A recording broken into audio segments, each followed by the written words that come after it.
Springfield's Classic Rock. It's 5:52, and yes, with Bax and Nagle and Rock 102. It is going to be cloudy today with a high of 75. Tomorrow, rain, and then rain all the way through Friday. However, the Saturday for the Rick's Place event, that's going to be a nice and sunny day. Oh, nice. Well, there you go. It is 53 in downtown Springfield. Hollywood Trash is brought to you by Western Mass Masons. Call Western Mass Masons for all your foundation and chimney needs.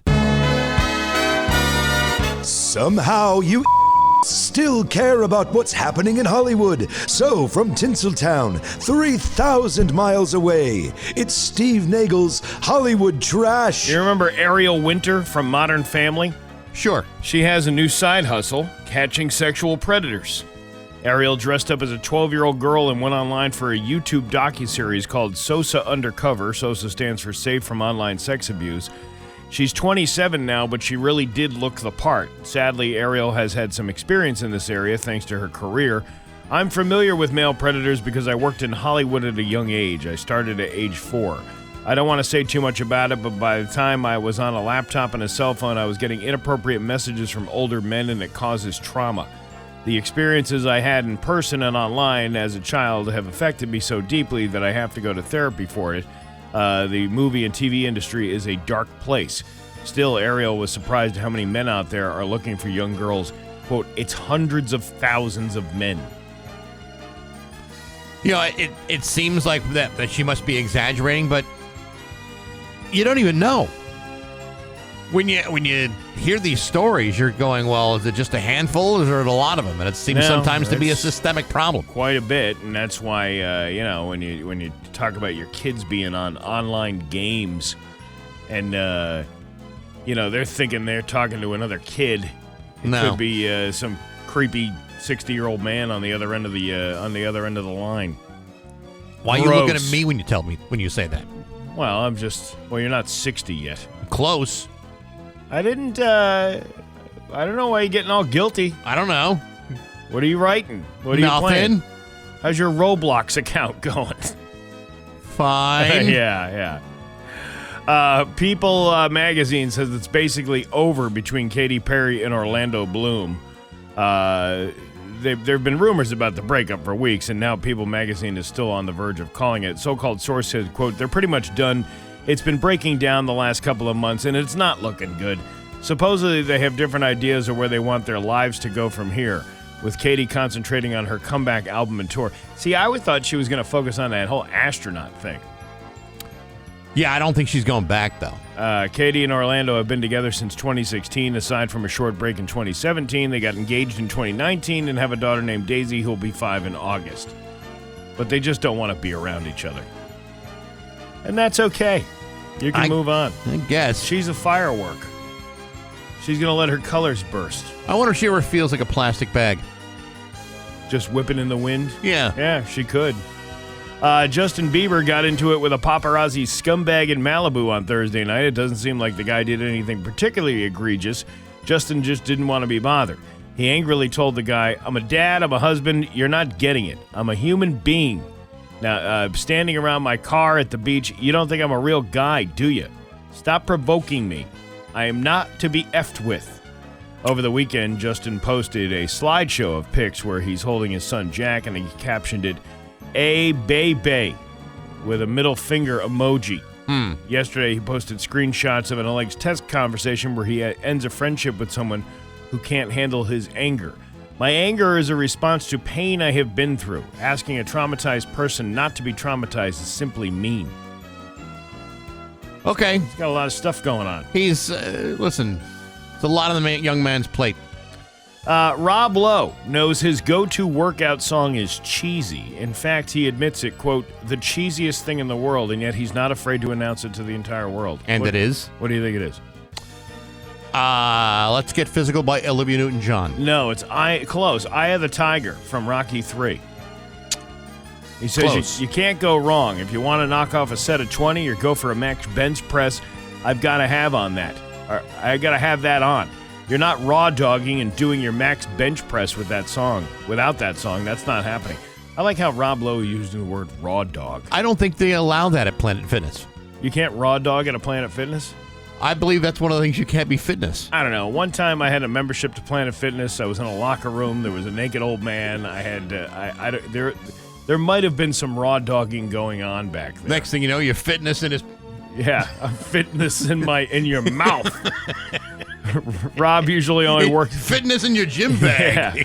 Rob usually only works out to music when he's doing stuff like cardio, quote, if I'm on the elliptical or if I'm on the Peloton or doing incline stuff, I'll put music on. Yeah, he's not at a Planet Fitness. They don't have Pelotons at Planet Fitness. They have Pelotons at bougie gyms. Or in his own home gym, which he probably can afford. He's run out, but if he's on a run, he raw dogs it. I want to hear the wind. I want to hear my feet. Also, I don't want to hear anybody sneaking up on me from behind. I think the term raw dog has gotten a little too loose in its use. Maybe he doesn't really understand what raw dogging is. No, I think that's like one of these things now that people are just saying. I say it all the time now when it's like, raw dog. Like if you're out in the rain without a raincoat, you're raw dog in the rain. It was like that last Arnold Schwarzenegger film. Forgot the name of it, but he kept using cuckold in the wrong way until finally his kids, the movie, saying, "Dad, do you even realize what that means?" No, I don't know what that means. And he was using it wrong, and then once it was explained to him, he felt like an idiot because that exactly is not what he had in mind. And then he had an affair with the housekeeper, and he said, I don't know what any of this means. It's called Lost in Translation. See, I'm from Austria. I don't understand the English language. Things have got so much more complicated than when I was banging you behind the pantry. I don't do a very good Arnold Schwarzenegger. I don't know, Steve. You're a man of 1,000 voices. No, 1,000 voices. Whose voice? I can't even do my own voice right. Let's see. Celebrity. Ryan Reynolds' company Max Effort is producing a movie called I Eat Poop. It's not some weird indie flick about the dark web. It's an animated film for children. It's based on a kid's book by Mark Pett, and the full title is I Eat Poop, a Dung Beetle Story.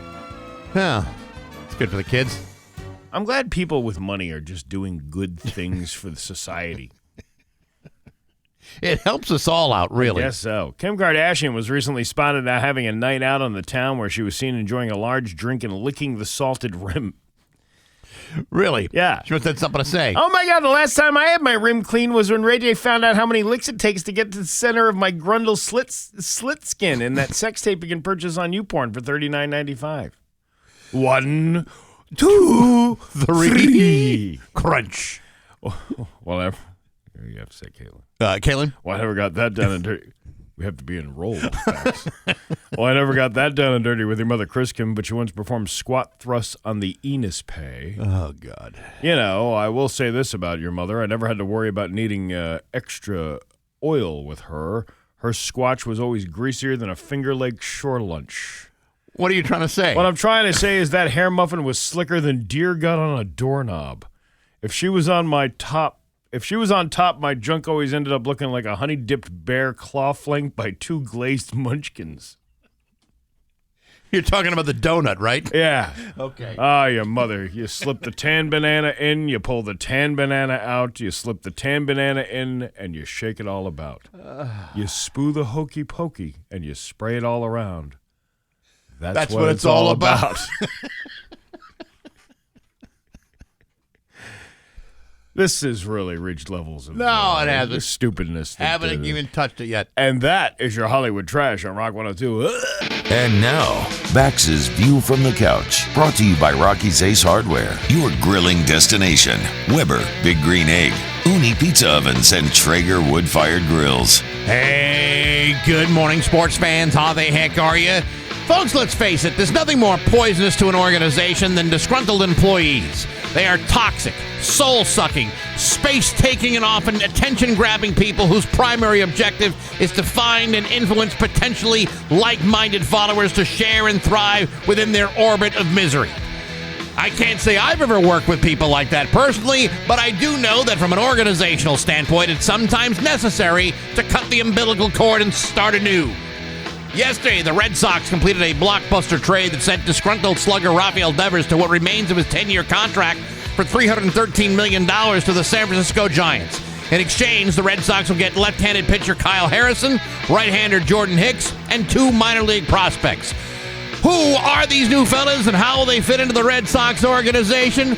I don't know. All I can tell you is the San Francisco Giants are getting what they don't believe, something they probably didn't expect. They're getting a guy who didn't want to be in Boston and asked to be traded during spring training. Why? Because despite making $31 million this season, he wasn't happy enough.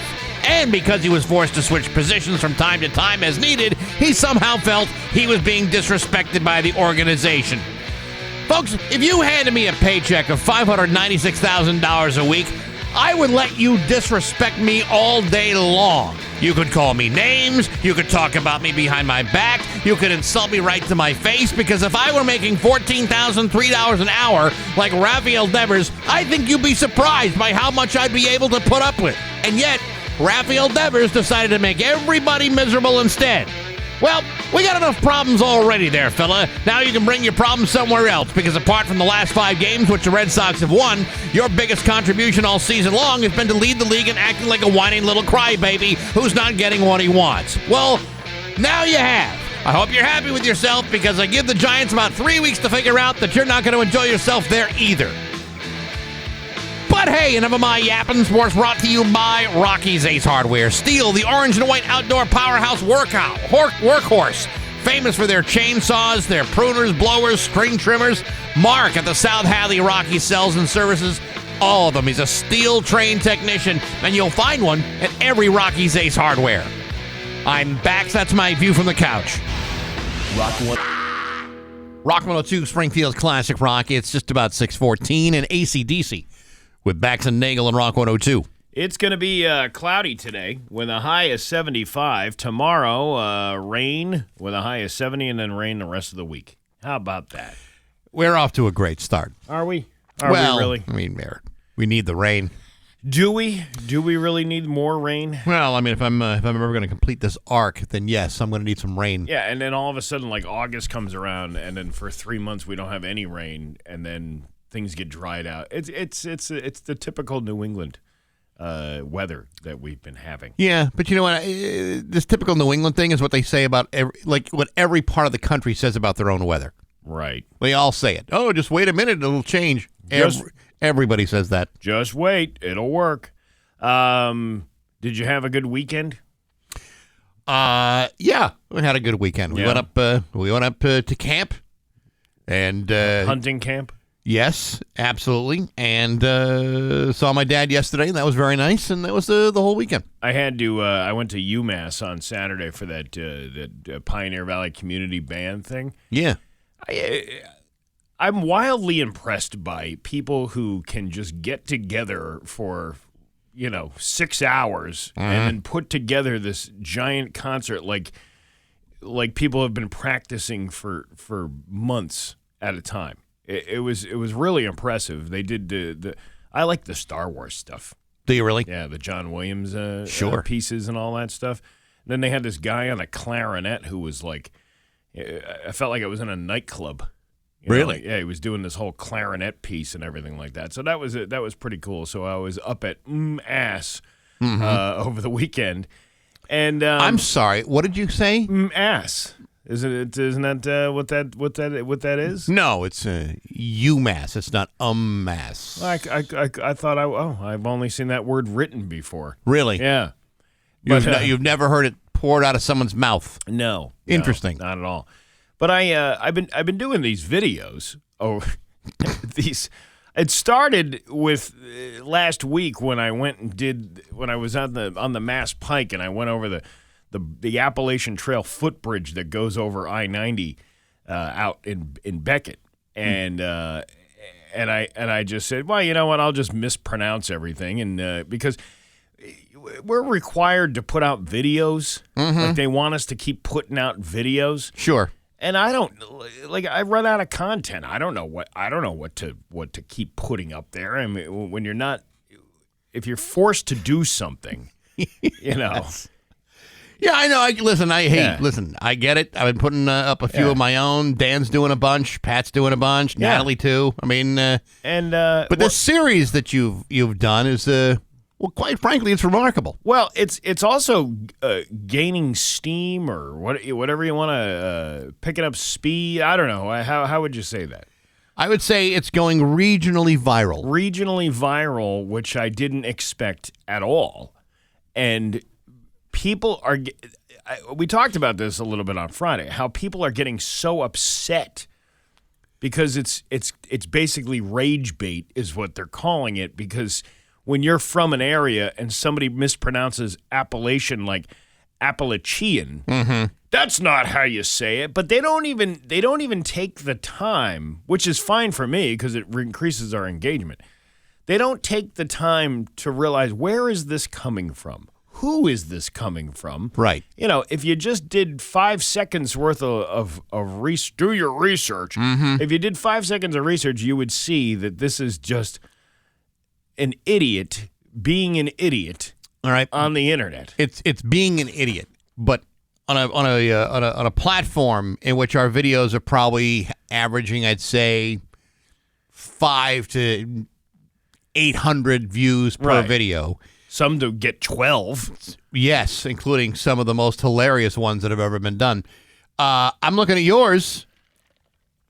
25,800. That's what I'm saying. I couldn't believe the reaction to the videos. 22.6 thousand and then 34.8 thousand. That was for the Chick Oppie one. The Chick Oppie, yes. Yeah, Chick Opie one.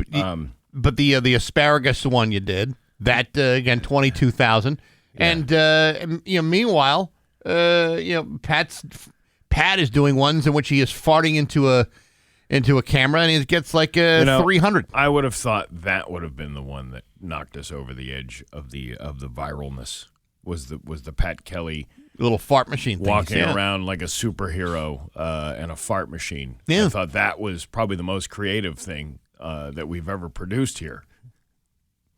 Pretty much, yeah. But here you are pissing people off because of your mispronunciations, which we talked about. Like, this would be a great video series to do. But the best part is the people that listen to this show and the people that know who we are, they think it's funny. When it's really not that funny. It's not like it's like roll on the floor hilarious laugh thing. It's dumb, and because I do dumb stuff. Mm-hmm. It's the people that it's coming across their For You page that have never seen us before and don't know who we are, what we do. And are realizing that the facts that you are giving and the pronunciations that you're giving are all wrong. And they're, yes, they're all wrong. Which is perfect. But here's the thing that amuses me the most. They're not mad that the facts are wrong. They're mad that I'm mispronouncing it. Nobody's really commenting on the information that I'm giving. Yeah. They're focused on the mispronunciation of the town, as if facts don't matter. It's more about how you pronounce something that really is the key to it. Because I think people are inclined to want to feel like they're right about something, especially those who are possibly wrong about everything else. And the only one that has taken me to task on any facts is this lady on the Chicopee one who feels that I am being insensitive to the indigenous people. I can't believe he put this up on the radio station page. I am going to call them this week about how insensitive that material is because I'm offensive to the indigenous people that founded this area, or it was named after the Nimpawak tribe. Uh-huh. Whatever. It's a joke, and I didn't say anything insensitive about indigenous people. I don't know this lady's last name, but I'm sure Karen will probably find a way to get over it. I'm pretty sure nobody here at the radio station is going to change it because of that. Yeah. All the cities and towns are bad. You know why? Because they were never here to begin with. Hashtag Nipmuc. Hashtag Pokemon. He's naming Indian tribes that settled in there, that had, were native to this area. Massachusetts history, a.k.a. the history of how the colonizers, he writes it like a Coombs comment, how the colonizers stole everything. it's funny to watch people get so upset Wasn't about that the something that they. But isn't that the way it's always been on social media? It's like you get something for whatever reason, it sparks the interest of people, and they'll get like a couple of thousand, responses to it. And there's always going to be somebody that's got a bug up their ass about either a spelling or a mispronunciation, or you were insensitive, even though what you were intending had nothing to do with offending anybody. Yeah, they're just trying to find ways of picking it apart and making you feel like you somehow or screwed up or offended somebody. Yeah, I don't know. Please. I wish we could record the phone calls that come in here to the radio station to talk about this. Of all the insensitive things we've ever said on this show, this is a piece of cake. This is the one that's gonna put us over the edge. It's absolutely insane. Calm down. It's 6:23 with Bax and Nagle on Rock 102. Pro Motocross at the WIC 3. To Springfield's Classic Rock. It's 6:28 in Queen with Bax and Nagle on Rock 102. Liam Neeson has the full forecast for you. Let's see. Hey, this week, Pat Kelly and the Road Crew are going to be a Free Music Friday from 7 to 9, where you can enjoy free live outdoor music at the MGM Plaza. This week, Cathedral, the Van Halen tribute, features music from the David Lee Roth era and the Sammy Hagar era. They take the stage at 7:30 on Friday. Quench your thirst with delicious frosty cold beverages at the Plaza Bar. Also, craft beer from White Lion. Delicious food from Guac This Way and the food trucks. It's Free Music Friday this Friday at MGM with Pat and the Road Crew from Rock 102, Springfield's Classic Rock. All right, you ready to laugh? I'm ready to laugh. Let's laugh. I might need some audio. Oh, yeah, there you go. Try that. Yeah, okay, there you go. It's Bax and Nagle's Joke of the Day I'm funny how? I mean funny like I'm a clown, I amuse you. on Rock 102, I make you laugh. Springfield's Classic Rock. All right. Well, I had one. Then what happened? All right. An elderly couple in Downey's, Maine are in bed one night when the old man wakes up and realizes his wife has passed away, right? Okay. So he calls up his son. He says, "Son, I need you to come down here and give me a hand. Your mother's gone." The son comes over, and together they lift her up and carry her down the stairs. Just as they reach the bottom, the son loses the grip and bumps her head on the newel post. And incredibly, she wakes up, calls them both idiots, and lets them hear about it for the next 2 years. Then one morning, the old man wakes up and finds that his wife has really passed away. So he calls his son again. His son comes over. They lift her up, and they start down the stairs. And the old man says, "Hang on, son. Be extra careful this time." Because he doesn't want her to wake up. Come back to life. Yeah. Bax and Nagle in the morning on Rock 102, Springfield's Classic Rock. Here's your Western Mass. 6:33 with Bax and Nagle on Rock 102. It's time for news brought to you by the law offices of Mark E. Salamone. Injured? Tell the insurance company you mean business. Call 1-800-WIN-WIN-1 right now. Here's local radio icon Steve Nagle. Thanks, Max. Lots of rescues over the weekend. One lucky dog is alive on Monday after being rescued from a fire in Springfield on Sunday. The fire department states that crews were called to a fire at 56 Coolingwood Road, which really wasn't so cooling. Not that day. No. Things are starting to heat up on Cooling Road. At 7:30 a.m., when crews arrived, they located a fire in the kitchen area of the home. 2 people have been taken to the hospital for their injuries. 1 dog was rescued. The arson and bomb squad determined that the cause of the fire was unattended cooking. Well, I mean, the dog probably, when you make a flambe. Dogs would probably have a hard time lighting the match for the flambe.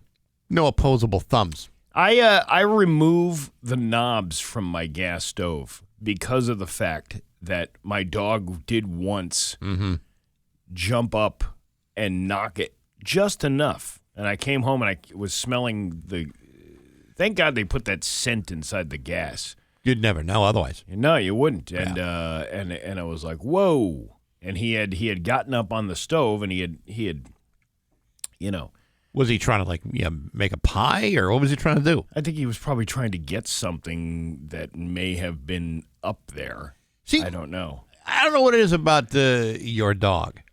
He hasn't really learned his lesson. My dog could care less. Yeah. He wants food down at his level. Yeah. If I drop something, he'll eat it. But he's not going to the trash because that would require him to look up. He's not going to the stove because he's just not interested. He is the most disinterested dog I've ever had. You know what he is? You know what recently has been happening with him?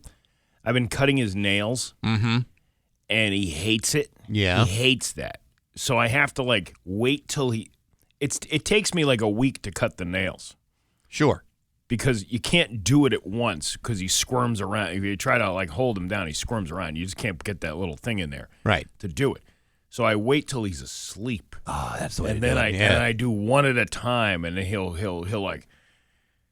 get up off the chair and be like, "What's up? You want to go? You ready to go?" Yeah. What was he going to do? Scratch your eyes out? You already got his nails. Well, that's the whole point. You know, he wants to do it, but it's kind of like a game. We play this game, the nail cutting game. Every couple of months, I have to cut the nails. I see a real power struggle between you and this dog.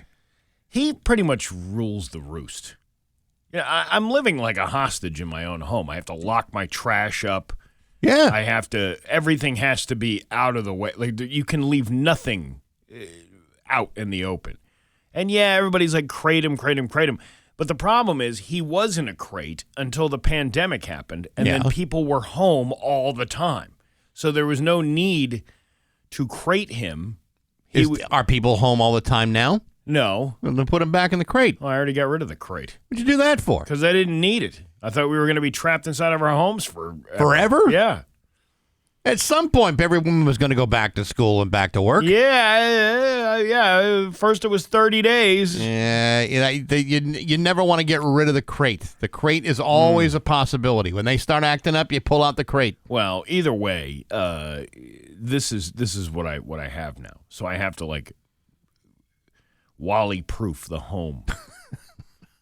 It's like you're bringing a new toddler into the home. And he's 8.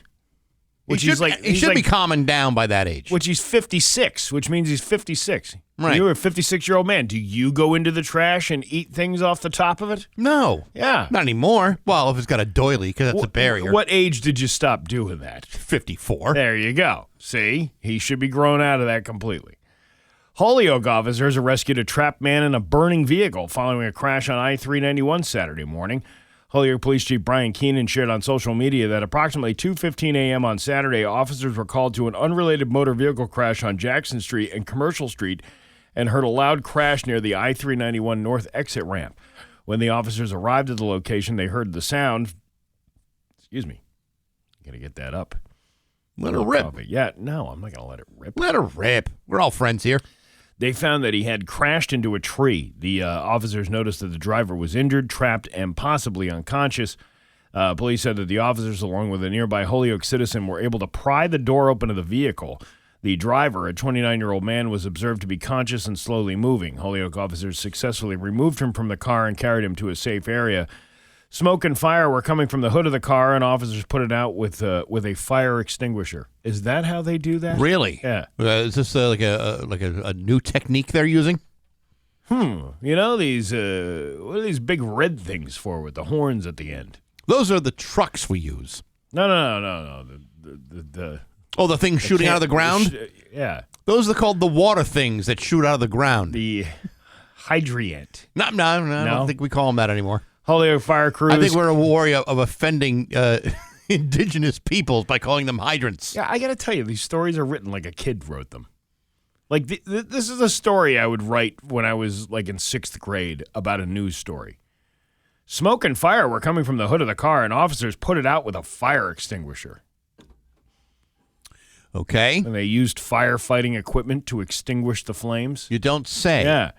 Cataldo EMTs and members of the Mass State Police came to the area to provide assistance. The cause of the crash is currently being investigated by the Mass State Police. 22 News will supposedly provide you with more updates as information becomes available. But that was Saturday. I'm not banking on them knowing anything. No, you're not going to hear anything till Wednesday. Wednesday? That's the news dump day. That's right. That is right.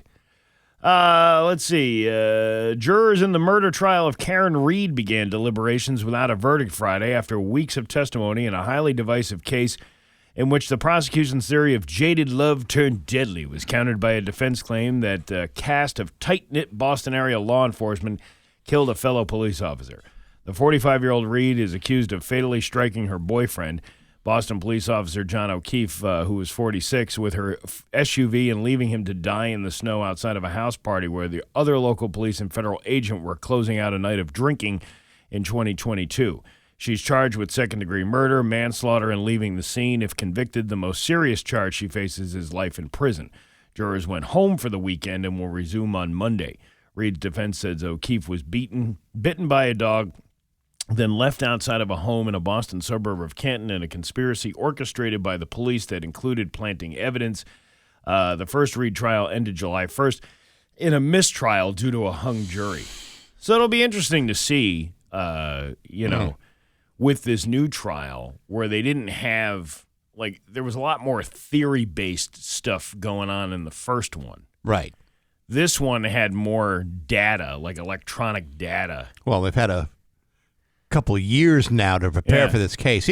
Here's my prediction. Can I make a prediction? Yeah. I predict a very lengthy new trial at the taxpayer's expense. Yeah, I'm guessing this is probably going to be a hung jury as well. And what's going to happen is, like you just said, there's going to be another trial to go at it. Yeah. They're going to Rentala this case. Thank you. That's exactly my point was going to be. Yeah. That took, 3 times? Was it 3 trials with her? I remember it was 3 or 4, but it was something like that. 4. Yeah, it might have been 4. But still, I mean, the taxpayers are paying for this. Mm-hmm. If you can't prove it twice beyond a reasonable doubt, you're just wasting time. You're just literally wasting time. I don't know. And money. Well, I mean, you could say that about the Cara Rentala case, but they finally put her away. I know. I understand it. And I think it's different when you're the family of the victim, of how you would feel about that. You know, there's a difference between, yes, the taxpayer view is, well, we're wasting a bunch of money on this. How much money do we have to spend on this whole trial thing? But then there's the other aspect of it where there is a victim, a man who died, and.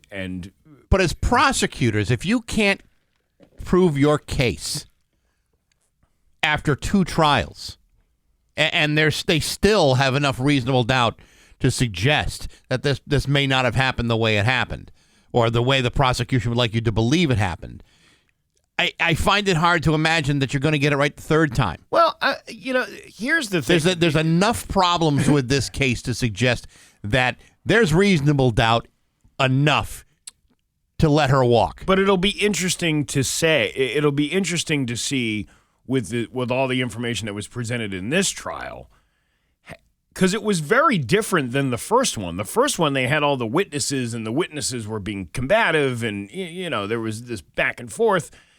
You didn't have that this time, and you had a lot more focus on the electronic things. Her car backing up at 24 miles an hour, his phone then immediately going into which is weird how much they know about you. But if the defense can prove that there's reasonable doubt, I know what you're saying. That's all they need to do. That's it. I know what you're saying, but as they're gonna try it again. It's going to happen again. This isn't over yet. Even if she would have to be completely acquitted for it to never be brought up again. Well, but it's probably going to happen. It's probably going to be another mistrial, because there's always going to be people who this thing has been so divisive over what happened that night. I'll tell you, I'm sitting with a bunch of people. They're very pro Karen Reed yesterday, and I get their point, and I understand that they were all drunk, and maybe she did have something to do with it, but I just can't help but feel this is not the end of this. No, it's going to keep, again, like you just said, the Cara Rentala case. I thought that was going to be over after the second one. That should have been over after the second one, but it didn't. But then they got, you can't tell these prosecutors in this state that it's over when you have hung juries. They keep going and going and going. Well, that's part of the law. They can, as long as it's a mistrial or Right. a hung jury, they can keep trying it forever. That's the way the law works in Massachusetts. In other states, this would be one and done, and then you say, well, is it double jeopardy at that point? Yeah. But not in Massachusetts. That's not the way. I also, I don't want to get into it because I got some pretty strong opinions about it, and it'll probably make people mad. Rage bait, as I've been doing. You're rage right. bait. I've already had enough rage your bait. Your on videos it. aren't doing enough of it. Well, that's how we're blended everywhere, Bax. Does he realize it's not pronounced aspergrass? That was the most surprising thing. Too. Is It's he asparagus. Is he that stupid? You got to see these videos. They're. I've seen them. I've seen them. But they're like the reactions. You get the reactions are the best because people are getting so upset. So upset. That's if you're not how really you pronounce that. if you're really that upset, stitch the video on TikTok. Yeah, stitch of it. Stitch away. Create more engagement. That's right. We're blended everywhere. That's exactly what we're hoping for, Steve. Wait till I go to the next town. Actually, if you have a suggestion of what town I should be going to, I'll do that. I think Athol should be your next one. The Chicopee one got more traction than the other two did. Yeah. Which I was probably because of the population yeah. of Chicopee. And the Amherst Right. one. That was good. But but Athol, there's so much more you can do with that. And Cummington. Cummington would be a good one too. Yeah, I have 347 cities left to go. Yarmouth would be a good place. Oh yeah. You go to the ever have Camelot that Inn in Yarmouth? Yeah, right. Absolutely. Or spend a weekend in Dennis? That's right. Yeah. Or how about some mash pea? Huh? You ever have that? I have had mashed pea, but I've also had a sandwich too. All right. You never had a mashed pea sandwich? No. You're Pioneer Valley Fort. You ever have mashed pea in Yarmouth? I think the border is right there. I believe I think they were serving that at the brunch of the Camelot Inn. Your Pioneer Valley forecast today going to be cloudy with a high of 75. Tomorrow, rainy with a high of 70. It is currently 56 right now in downtown Springfield. I'm Steve Nagle, and that's the news on Rock 102. Oh, yeah. 6:50 with Bax and Nagle on Rock 102. Radio show.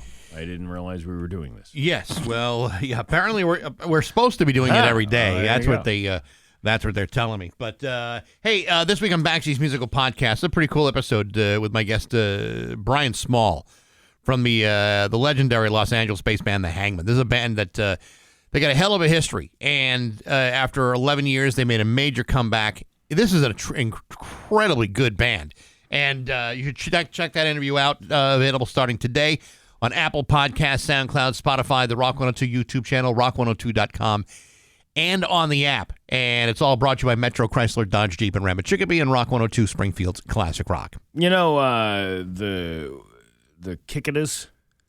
The what? The cicadas. The cicadas. The bugs that come out every 17 years. Oh, the cicadas. Yeah, those things. Yes. For some people, there's nothing more thrilling than riding a roller coaster, but now you can experience that while also enjoying the excitement of the cicadas.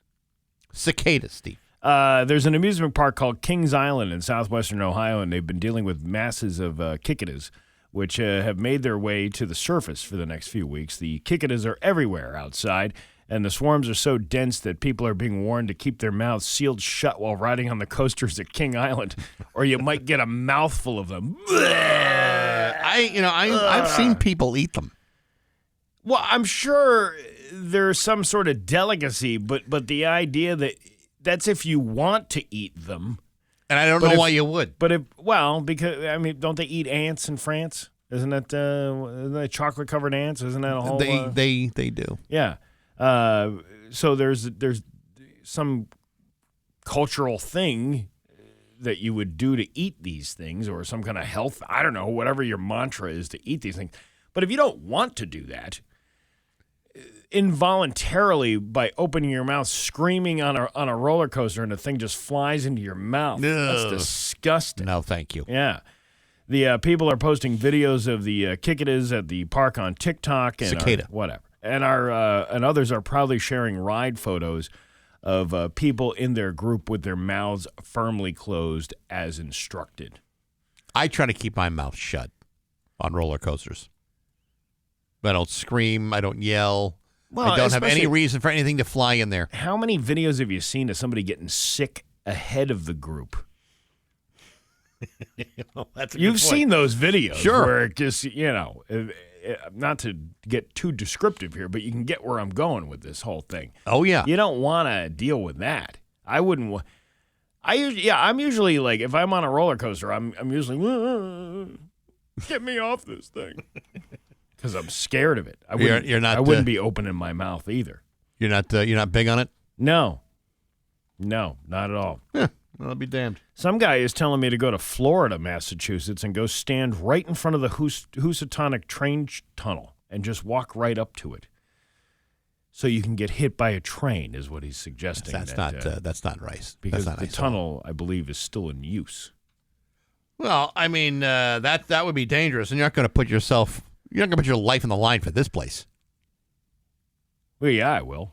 You will? I do every day. Please. I come here every day. That's putting my life on the line. It's not that dangerous. Yes, it is. Have you ever driven through Holyoke or That's Holyoke. whatever or we stop Priungfield? Steve, that's West Springfield. Whatever. And I have driven through both of those towns. Oh. Well, you should follow and comment on these videos for more engagement. We're blended everywhere.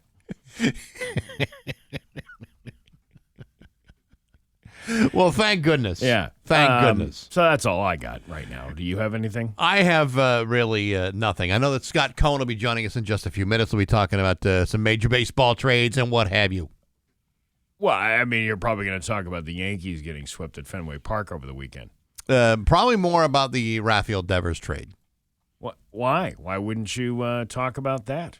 Because there's no reason we shouldn't have beaten the Yankees Yes, in a 3-game sweep. But it's only June, so who knows what'll happen by October? Plenty will happen, and we'll all be disappointed by it. It's 6:56 on Rock 102. And now, Bax's View from the Couch, brought to you by Rocky's Ace Hardware, your grilling destination. Weber, Big Green Egg, Uni Pizza Ovens, and Traeger wood-fired grills. Hey, good morning, sports fans. How the heck are you? Hey, I don't know if you've ever been paying attention to these Stanley Cup finals, but so far it's been a hell of a series with Florida leading the Edmonton Oilers 3-2. And with Game 6 tomorrow night in Florida, there's a very good possibility this thing could be over real quick with the Panthers on the edge of winning just their second Stanley Cup championship. Why am I so jacked up about this?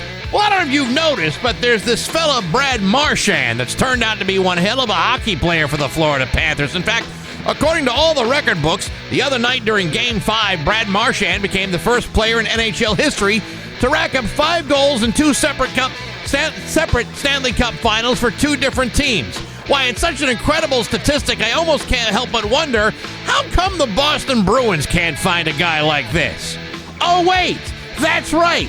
They did once have a guy like that once, and that guy's name was Brad freaking Marchand. Now, before you go and ask me, Baxby, is it possible that there are 2 guys named Brad Marchand in the National Hockey League? To which I would say, sure, I suppose it's possible that you could have 2 Brad Marchands, but that's not what's happening now. The very Brad Marchand that scored 6 goals during the first 5 games of this series for Florida is the very same guy that scored 5 goals in 7 games back in 2011 when the Bruins beat the Vancouver Canucks back then in the finals. He's also the very same guy who the Bruins traded to Florida for a conditional second-round draft pick, which they won't see for another 2 years. What the Bruins will see is Brad Marchand getting his name in another Stanley Cup trophy a hell of a lot faster than anybody in Boston will, including the dudes that traded him to a heated divisional rival to get their hands on Jacques Squat. Nicely done, Boston Bruins. Nicely done.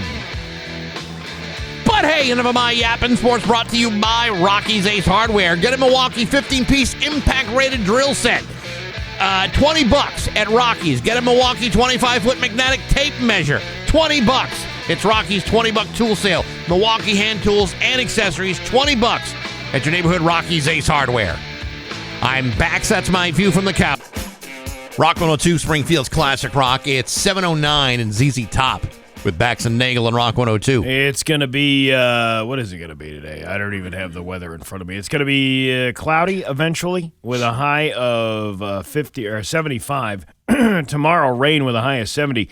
It's 58 rain right now. Huh? Rain, imagine that. Right, how about that? 58 downtown Springfield. And in the studio with us right now to talk about all kinds of crazy crap that's going on in sports, it's Scott Cohen. Can't make it up, Bax. No, you can't. And on the one hand, this whole Devers thing, on one hand, I don't get it. On the other hand, I'm like, I totally get it. I totally get it. And but you'd never want to see a guy with that much talent just walk out the door. Nope. But he's been a whining crybaby ever since he signed a contract. He's been a whining crybaby. And, you know, there's so many layers to this. And look, let's not kid ourselves that this is a chance for them to unload $250 million in salary. Okay, that's number one. Number two, he's been a whining little crybaby, and they've got guys coming off, and they bring up the two star rookies from Worcester. They brought Campbell up to start the season, so that's three positions right there. They've got Abreu coming off the DL any minute. Bregman's coming off the DL any minute, and they've got holes to fill, and they've got a big whiny crybaby getting in the way of everything. And not that a 5-game winning streak and sweeping the Yankees are a reason to trade Rafael Devers, but I mean the timing of it suggests that okay. If you can get rid of the guy who's being a poisonous, toxic thing in the clubhouse, and you got all these guys coming back that want to win, maybe that means good things. It's impossible to tell at this point. But it's like if you wrote me a check in which I'm making over $500,000 a week, I will let you disrespect me right to my big fat face. I'll do anything. I'll run naked through Kenmore Square for that kind of money. I would do it, and you know what? I wouldn't complain about it if they want you to play multiple positions. It's because they believe you can. Right? How dare you be a talented athlete? And here's the other thing, though. And listen, with all due respect to the big whiny crybaby, this whole situation was of the Red Sox doing. This is their own fault. It's not like Rafael Devers, was screaming from the mountaintop, I want this, I want that, I want this. He was the Red Sox third baseman. Spring training came along. They got Bregman kind of at the 11th hour. They went to Devers and like, all right, hey, man, you're one of the best hitters in the American League. You're our third baseman. You've been our third baseman. We want you to switch positions. And, I think any of us would have sat there and gone like, well, what's this all about? Why can't he go? We need a guy at second base. Why can't the new guy go and learn a new position? What about me? So they get past that, and they tell him, put your glove away. You're going to be the DH now. This is best for the team, blah, blah, blah. He's like, all right. He goes along with it, bitching and complaining along the way. And then they go to him again when Cassis gets hurt, and they go, oh, by the way, remember when we told you to put the glove away? Now we need you to go over to first base.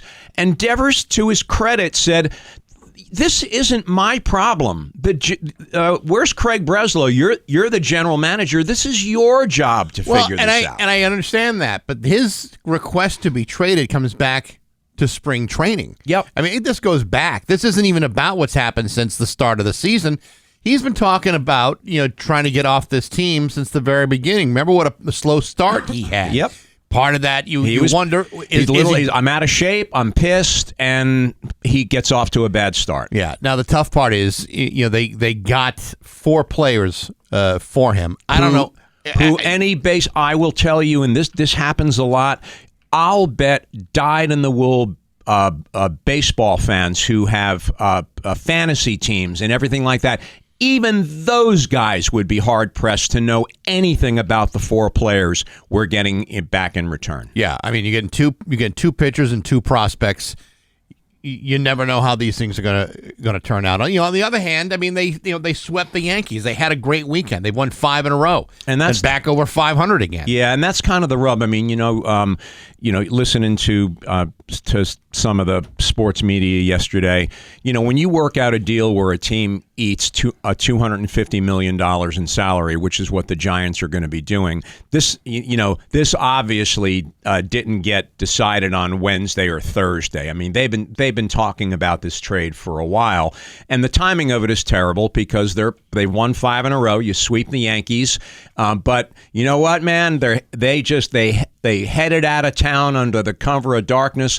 The Red Sox are 3,000 miles away, and Red Sox Nation is just all here to pick up the pieces. Stanley Cup Finals probably likely to end tomorrow. Hopefully so. And Brad Marchand is playing better than Brad Marchand has played in years.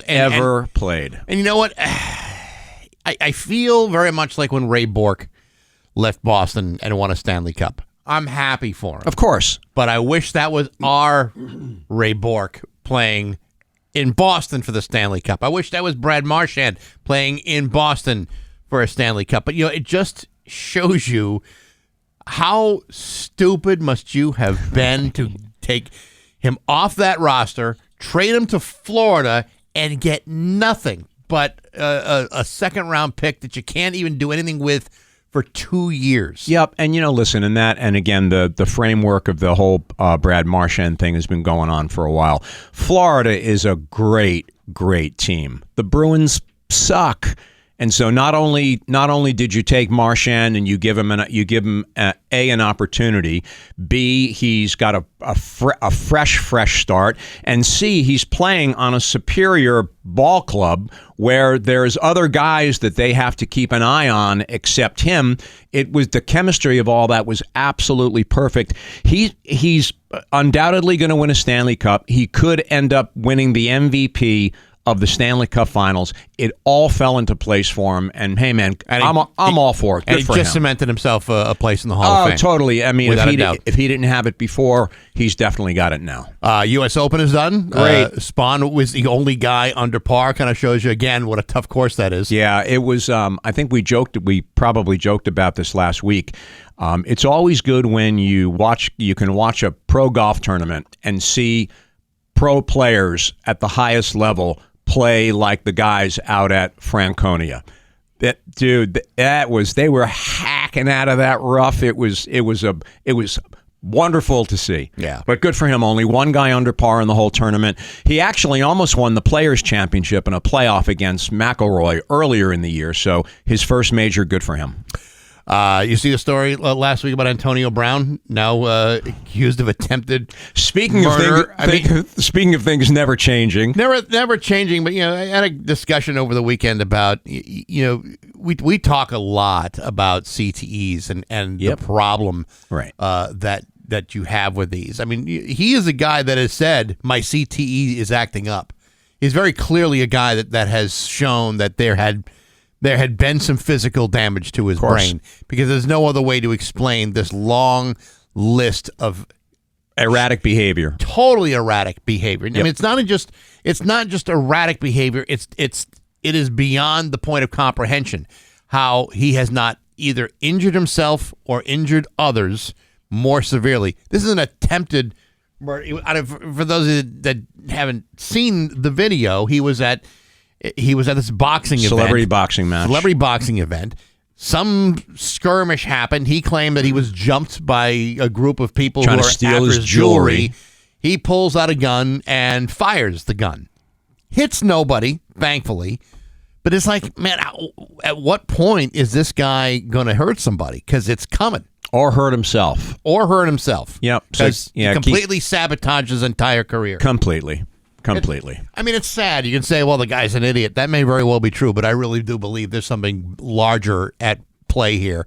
And you see these things over and over again. I don't know if you saw the documentary that's out about Brett Favre on Netflix. Have not. Talks about, the decline of Brett Favre, once he goes to the Jets, once he goes to Minnesota, and then there's the whole welfare thing. Hanging on too long. There's a whole welfare fraud thing, and you just go, there's something going on here. He may not have ever been all that bright, but there's something seriously afoot that is beyond just him being a jerk. And football's the most popular sport in the country, and every Sunday we all line up and watch TV that these guys are out there killing themselves. Yeah. And then when their careers are over, stuff like this happens. The NBA Finals is Yeah. You know what? So Florida and Edmonton, Indiana and Oklahoma City, dude, four outpost cities are competing for the biggest trophies in their respective league.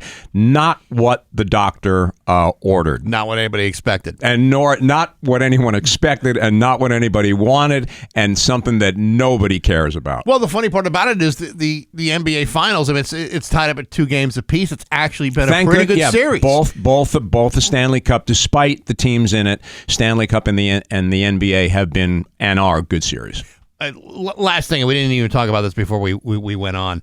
I'm sure you saw the story that since Caitlin Clark was hurt for 2 weeks, television viewing of the WNBA went down 50%. Yes. 50%. And now that she's back, scoring with 32 points in a game with a vengeance. It is hard to deny the impact she's having on the WNBA. And to me, it's ridiculous that the WNBA and its players are still not understanding what's going on. It's like they're putting their head in the sand and saying, "Oh no, she doesn't have that kind of impact." Yeah, the hell she doesn't. Yep, 50% is a huge drop because one person is on injured reserve. She's the most dynamic player in her chosen league, and I mean technically, at this point she's a cultural icon.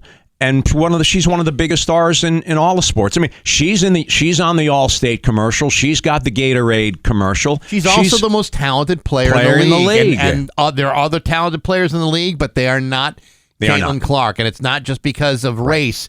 It's because she's better than everybody else. Yeah, so now we have to see what's going to happen with Paige Beckers from UConn, if she can follow in the footsteps. But right now, it's like I said, she's one of the biggest stars in all the sports, never mind her own respective league. All right, next week? Sounds good, guys. All right, Scott Cohen. Good talk. Way to go, Steve-O. It's 7:21 at Rock 102. GG. It's 7:33 with Bax and Nagle and Rock 102. It's time for news brought to you by Freedom Credit Union. Freedom is yours. Here's local radio icon Steve Nagle. Thanks, Bax. 2 people were injured in a fire caused by unattended cooking on Sunday morning. Firefighters also rescued a pet dog in the fire that started around 7:30 a.m. at 56 Collingwood Road, fire department officials said in a statement. When officers arrived, they found flames in the kitchen area of the home and extinguished them quickly. Two occupants of the home were brought to the hospital with injuries that were considered non-life-threatening. The dog was cared for on the scene after being rescued. The blaze was investigated by the Springfield Arson and Bomb Squad. I wonder if he was cooking, the dog, cooking up some, boiling some chicken bones, maybe making some stock. Well, it's good to have good chicken stock on hand. It's such a practical staple in the kitchen. Maybe he was jarring tomato sauce. Yeah, right. Cooking up the boiling the tomatoes. Getting all the. How's he open up the lids to the cans? He's once he's made the sauce. I don't think people give the dog enough credit. Don't you think the dog? I'm not sure I'd want to eat anything that my dog would cook. This is a dog that would eat his own puke. Yes, but he's a versatile animal, which means he can do anything from eat the puke off the floor to cook a flambe in your kitchen. I know, but I am concerned about his palate. Yeah. That we might not share the same, the same tastes at all. The king of beef, the prince of pork, the baron of bacon. These are just some of the nicknames that Whip City Jerky and More's new owner, Jeff Brutch, have been given by his wife over the course of the 38-year career in the meat industry. The Prince of Pork. That means 2 things. And now the newly appointed Jester of Jerky is set to reopen and expand on the jerky shop in downtown Westfield. Before a public dedication and ribbon grand opening ceremony took place on Saturday, Brutch allowed the Westfield News in for a sneak peek at the look of the storefront and spoke about his plans to expand on the jerky shop that has been a community staple. I've always wanted to own my own business, Brutch said. My vision is not just jerky, it's meat, it's local products. Brutch is set to expand offerings available at Whip City Jerky, located at 271 Elm Street, adding marinated meats, pork tenderloins, bacon, and pork chops to the current array of jerky products. I have to say, I've had that jerky. It's pretty good. It's good jerky. Yeah, but have you tried the Autumn Mist jerky? Yeah, I've tried both. They're both good jerkies. Yeah, I think the Autumn Mist one's got a little edge on that. Well, listen. I'm not being, I get it, but it is possible to have two local businesses providing great products. Additionally, local jams, honey, local coffee, and organic good-for-you beverages will be available. Well, you ruined it with good-for-you. I want salted meat. You don't want anything else to wash it down? Is that like balancing it out for the, we got to balance this high sodium jerky that we make here. Here's some good for you drinks. Here's some kombucha. Did you ever go to like Yankee Candle and you go in that room where you can sniff all the different candles, but then they have like a little jar of like coffee beans? Yeah. You're supposed to sniff that so you get the smell of all the candles out of your nose. That way you can keep on sniffing. Yeah, see, this is kind of the same thing. You got to have something to drink to get that salty type of flavor out of your mouth so you can sample more jerkies. Clear the palate. Exactly like they do at wine tastings. Yes, they give you a cracker or something. Chocolate. I thought it was chocolate, right? It could be either one. Yeah. Could be either one, but you need something to clear the palate so you can enjoy other samples. Brutch explained it was important for him to connect with other local businesses and have his shop feature items from the greater Western Mass community along with his own meat products. The coffee for sale is from Sokol Coffee Roasters based in Longmeadow and features a signature Whip City Jerky blend. Ooh, jerky coffee. I've had coffee that's a little smoky. Other good. offerings, is that like what's the stuff they drink in New Orleans? That's what the chicory. Chicory, yes. That's chicory inside of it? I'm not a big fan of it. Other offerings include candy and freeze-dried options from Crafty Chicks, and even more locally sourced items will be available inside the Jerky and Meat Hub that Whip City Jerky and more plans to be. We should go. When they're finally ready, we should go. We should go. They're sticking with the same bags, the same labels, or at least it looks that way anyway. I like a good jerky. I don't necessarily crave it, but when I have it, when it's good jerky, I like it. I did this Jack and Jill the other night. They had a basket full of Jack Daniels and Jack Link's beef jerky. And I was like, you have to drink the Jack Daniels to forget about how bad the taste of Jack Link's jerky is. Jack Link's jerky is disgusting. It's like eating sawdust. It's like dried beef that's been dipped in in bad ketchup. It's so gross. It's not even remotely good jerky. It's so gross. So gross. Police in West Haven arrested a man following indecent exposure on Saturday morning. The suspect was identified as 76-year-old Roman Rodriguez of West Haven. At around 10:25 a.m., police say Rodriguez was standing along the fence at Veterans Field with his pants down just above his knees, pleasuring himself. Is that wrong? Is that wrong? At a veterans cemetery? What's wrong? What are you doing? Saluting. Is the flag at half-mast? I don't know. According to a parent who was in the area confronted, I guess there must have been kids around when this scumbag was doing this. A parent who was in the area confronted Rodriguez, but he got into his car and left. Rodriguez was later identified and taken into custody. He was charged with breach of peace and public indecency. Was he caught red-handed? Red-handed. He was held on bond and scheduled to appear in court today. There's got to be something wrong with you, like to not. I mean, I guess like if you're sick enough to your jollies or hoping somebody will see you do that. Yeah, that's really an activity that should be meant for the home. And usually when or no at least one's around. go in a bathroom stall. Something. Like, go somewhere where somebody can't see you. Yeah, out in doing public. that. I've never really understood that whole thing. Public indecent exposure is really No one needs to see that. No one wants to see that. Even if you think, boy, I bet people would really like to see this. No, they don't. I bet people want to see this. Here, I'm just going to go to a cemetery and start going to town on myself. That is disrespectful to the dead. Even the dead don't want to see that. I was giving myself the 21-gun salute. Mm-hmm. Yeah, no. Florida wildlife officials had to trap and relocate a bear that took a dip in somebody's hot tub and napped for hours on their lanai. That's a Florida thing for patio. Lanai. Residents in Punta Gorda Isles community woke up last Sunday to find an uninvited guest, a black bear with a taste for luxury. Landscapers spotted the bear running through a resident's backyard and called 911 when officers knocked on the homeowner's door to warn him. He thought they were joking. The bear took a bath in the man's hot tub, removed the cushions from the couch underneath the lanai, and took a 6-hour nap. 6 hours? You're not supposed to be in there for more than 30 minutes. It's not healthy for you, especially if you got like a heart condition. I wish I had that life. He had fun, said one resident. The Fish and Wildlife Conservation Commission says they tried using what they call hazing techniques to encourage the bear to leave. Is this the one where they have to pick up the olive with their butt cheeks and drop it into a martini glass? Yeah, I was going to say, how many, do you put blindfold on and you're either going to get a shot of Jägermeister or you're going to get a sardine down your throat? Yeah, or is it where they smack you on the ass and you say, thank you, sir, may I have another? Yeah, I believe that's how they do it, the hazing techniques. The animal eventually made its way to a nearby vacant lot and climbed a tree.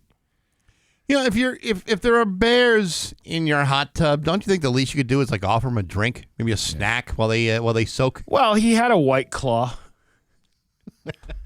and he was listening to yacht rock music. He cooked his Bluetooth up to the thing, his bear playlist. What's on a bear playlist? Oh, I gotta believe lots of Pablo Cruz. Atlanta Rhythm Section, maybe some Player. Moody Blues. Maybe? Moody Blues, right. Perhaps, yeah. In his wildest dreams. He never thought he'd be sitting in a hot tub in somebody's backyard in Florida. This is the life. We don't get this kind of. I used to live in New England. Why are we hibernating? If we could have got a hot tub in our cave, we could be sitting in a hot tub all winter long. It's a mental health weekend. It's a much-needed mental health weekend. We got to keep coming to these people's spa more often. Come to the spa, living off trash and fresh berries. Who's ready for a soak? I got this. Maybe he was just really into self-care. You know, even bears need a good spa treatment every once in a while. None of us really know, what kind of stress a bear goes through on a day-to-day basis. I mean, he's always, foraging for berries and nuts and what have you. It can be certain times a year that's tough. That can be stress. Absolutely. You need a hot rock massage after that, after a long day of foraging in the woods. Wouldn't be the worst thing. Long day in the woods. Next thing you know, you see a hot tub. And man, my back is killing me. Really could use a good soak. Have you ever foraged before? Yeah, I got my my berry foraging merit badge in the Boy Scouts. I've the closest thing I've come to that is picking up goldfish crackers under the car seat. It's kind of like foraging. I got lucky one day. I found a big wad of gum under a bar stool. I thought, this is my lucky day. There you go. See, if you just you can't find it if you don't look. I always reach underneath. Your Pioneer Valley forecast today is going to be cloudy eventually with a high of 75. Tomorrow, rainy with a high of 70. It is sunny and 60 right now in downtown Springfield. I'm Steve Nagle, and that's the news on Rock 102. Oh, yeah. Rock 102, Springfield's classic rock. It's 7:51, and Led Zeppelin with Bax and Nagle on Rock 102. It is going to be, it's sunny right now, but then clouds moving in with a high of 75. Tomorrow, rain. Wednesday, rain. Thursday, rain. Friday, rain. Saturday's not looking too bad. So there you go. This week on Baxi's Musical Podcast, my guest is Brian Small from the legendary Los Angeles-based band The Hangmen. This is a crazy story about a band that started off in 1989, had major label interest, and for whatever reason, the label screwed it all up, and the band fell into addiction. Took 11 years for them to follow up those records, and the band is absolutely amazing.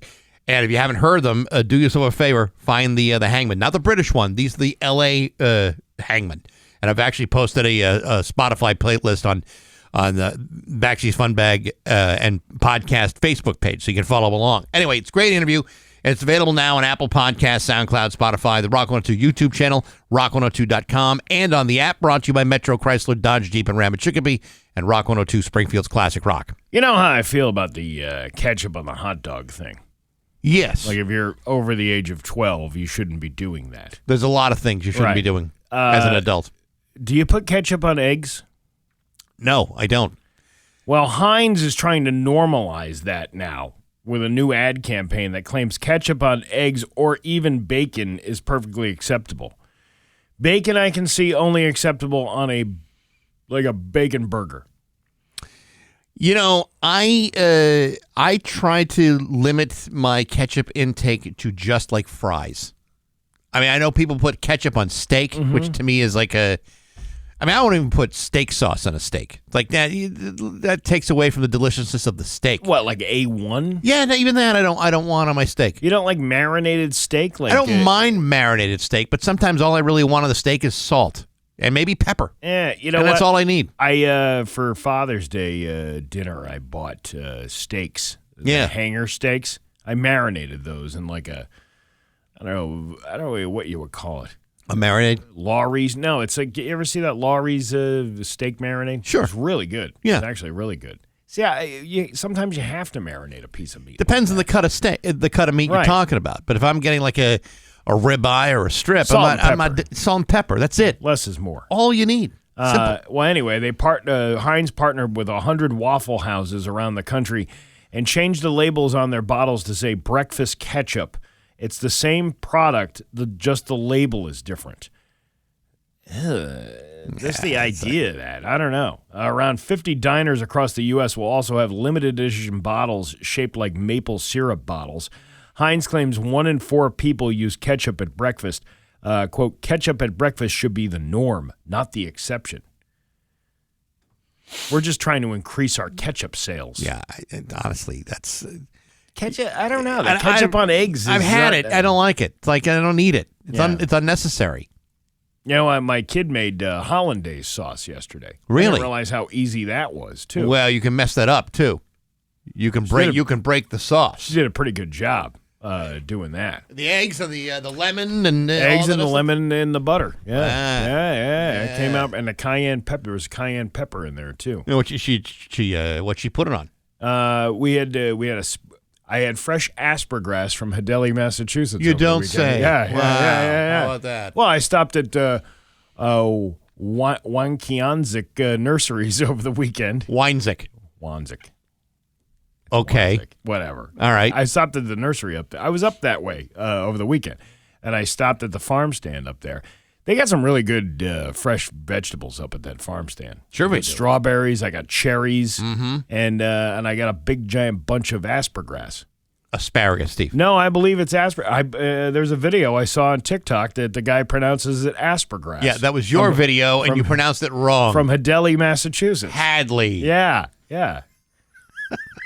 But it's, you know what? It's funny. You buy it in the grocery store. It does have a different taste to it than buying it from like a locally grown farm stand thing. Like it tastes more fresh when you buy it locally. Well, you know, the reason why is it's a lot of times, and I'm not pointing fingers or nothing, I'm not saying, but sometimes the things you buy in a grocery store have been, how shall I put this? Mass-produced or whatever. Either mass-produced or they have been sprayed with something that maybe like a pesticide or something that keeps it fresh for longer.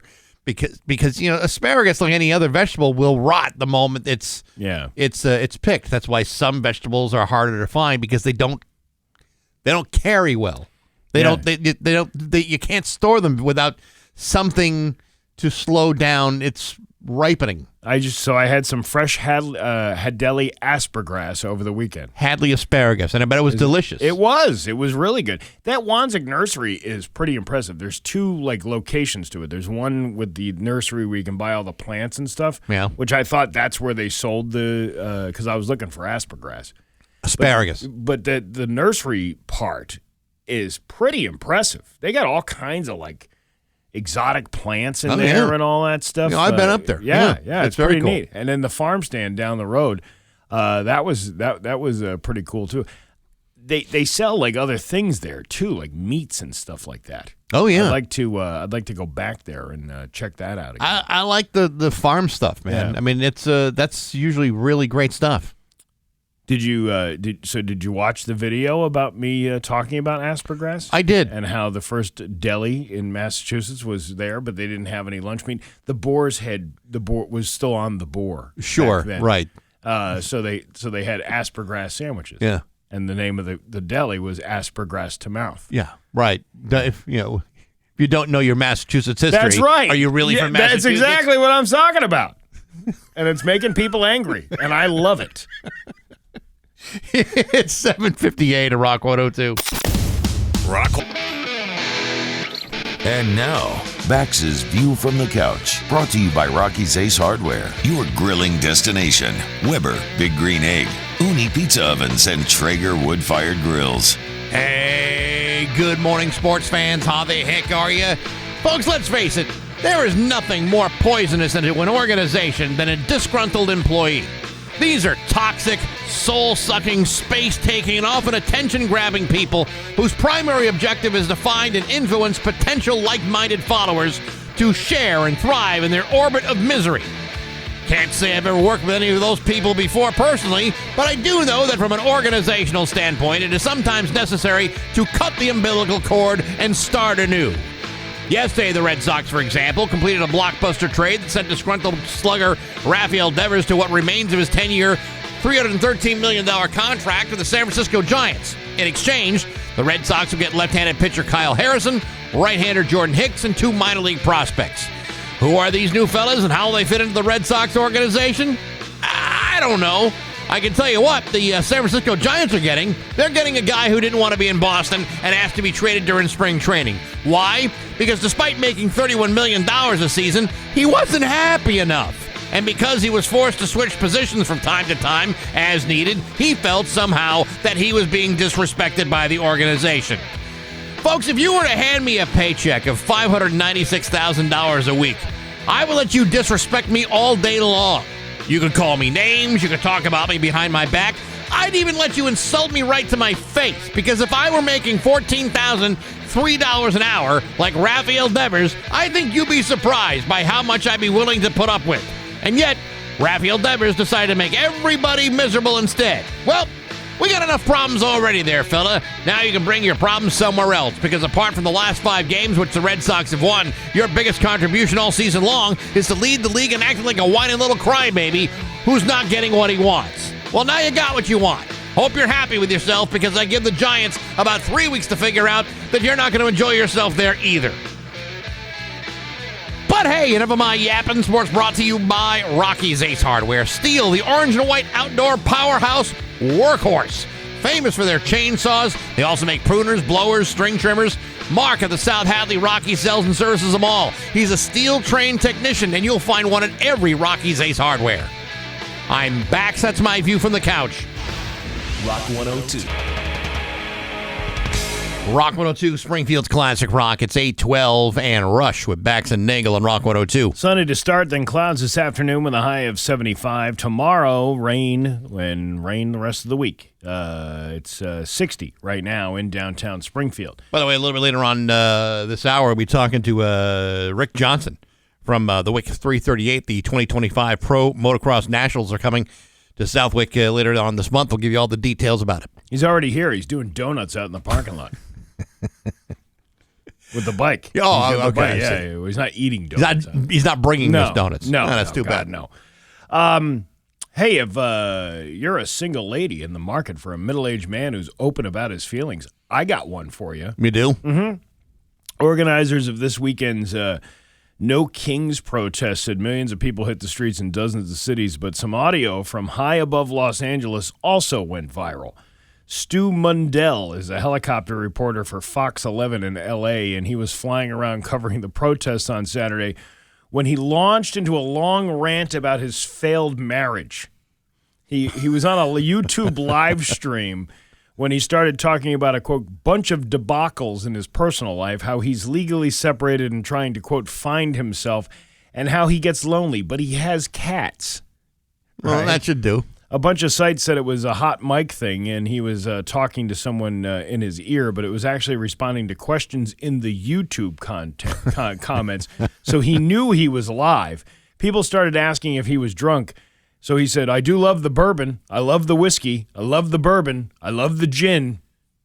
So he's a drinker. Sure. To be clear, no one actually thinks he was drunk. He wasn't the one flying the thing. He had a pilot with him, so he was just having fun with it. Maybe a little too open about your personal life, though. Well, some people like to overshare. On a YouTube live stream. Some people just like to push it all out there. We've had hot mic incidents here before. There's been a couple of times. It's true. One time I remember we did a contest. I don't even know what it was. And then you had to take the information, but you left the phone on. And the guy's information was broadcast to everybody who was listening during that time. These things can happen. Can they, though? Well, I mean, they shouldn't happen, but they happen. I just that's probably one of those. Every job has like a nightmare. Mm-hmm. That's one of them. That's like one of the nightmares that we have. Either dead air or an open mic. Live microphone. That was my live. That's an open mic. See, yeah, a live microphone in which you're swearing like crazy. Yeah, crazy. It happens. What are you gonna do? That's it. That's all there is. Just sometimes. Have you ever done that though and talked about something embarrassing? I know I swore once on the air during one of those recorded things. I don't think I ever talked about anything embarrassing, say like a medical condition or something, like wicked personal. Yeah. Yeah, I don't usually, I don't share that with any of you people. Why not? None of your damn business, for the most part.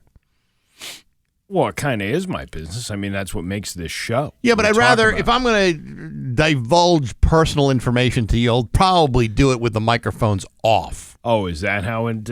Yeah. I mean, I don't usually tell you very much anyway, because really it's my business. But, yeah, I mean, I'd rather not tell everybody here. Well, you were just telling me that thing about the thing. Yeah, well, that's just between you and me. Yeah. And the other people involved. It shouldn't have anything to do with the other people that are not involved and say, oh, did you hear just them talking about that one thing with the thing? Yeah. I don't know.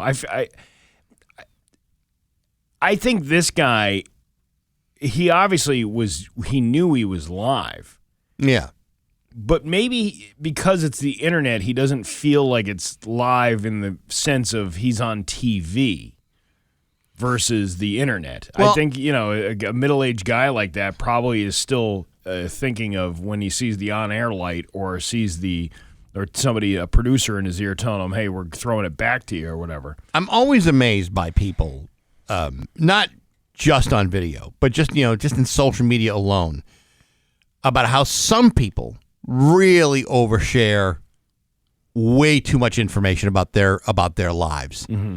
And like the kind of information that, if you had somebody that may have had a bone to pick with you, could use against you and be taken out of context and publicly humiliate you. I've seen that happen many, many times. But it's even by friends of mine who just think that this is the way to get things off your chest. It's also a way to get exploited too. Well, I mean, do you want to hear about it from somebody anyway? Well, most of the time, it's if you wanted to share something with me, I'd rather have that in a private conversation than have me just blast off the worst possible things in my life online. Most of that stuff is better just face to face than just you hit send after you just purge the most painful things of your life. Did you ever see a good Facebook stuff that shouldn't be shared, like maybe a personal argument between two people? Oh yes, and yet it's put out over the internet. Mm-hmm. Many times. That's what I'm saying. Some of that is good. That's good entertainment for the rest of us. But it's not.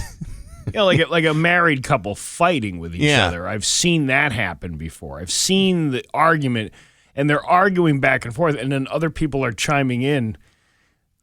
Don't take sides. I want to see how this works out. But there's something sadly voyeuristic about accidentally seeing that stuff. Like it's like the train wreck that you don't really want to see, but if there's going to be one that happens in front of you, of course you're going to stop and look at it because you're a ghoul like everybody else. Sometimes I feel like I'm being intrusive listening to too much of your personality, too much of your personal issues.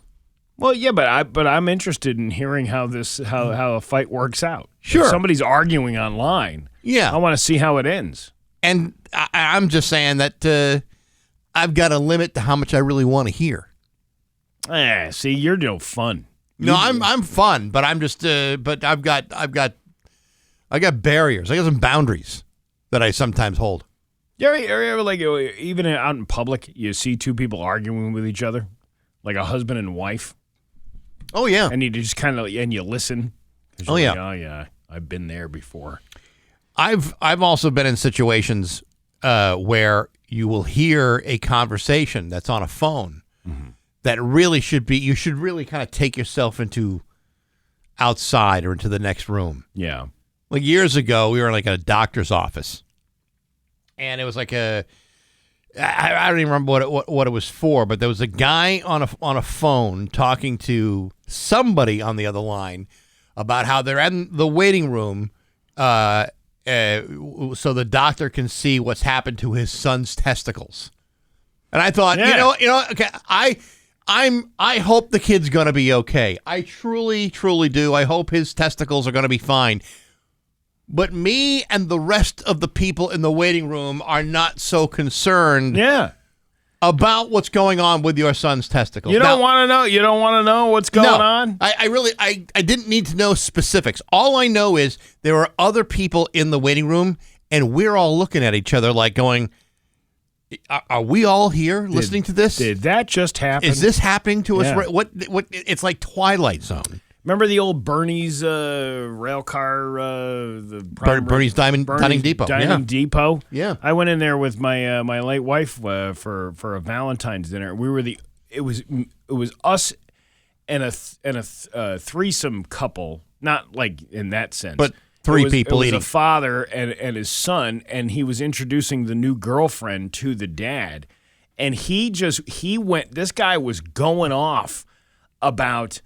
How he was making really suggestive things like, if the girlfriend sleeps over, make sure she's covered up because he doesn't want to, it was kind of disgusting, actually, the way he was talking. And we were just like sitting there like listening to this whole thing because there was nobody else in there. So you could hear everything about the conversation. We're just kind of like whispering to each other. Yeah, right. Listen to this guy behind us. It's like, oh, man. Can you imagine having that embarrassing dad? Or having this. The guy looks at you, notices that you're listening to his conversation, like, what are you listening to? Yeah. The loudest conversation in the room, sir. I'll interrupt somebody if they're like having a loud conversation in open public and I don't even know them. Yeah. I'll chime in. So I did that a couple of years ago. We were on vacation, and so these two people were talking out in a parking lot, like very loudly, and she's like, you don't want to go down that road. And I'm like, that's the worst road to go down.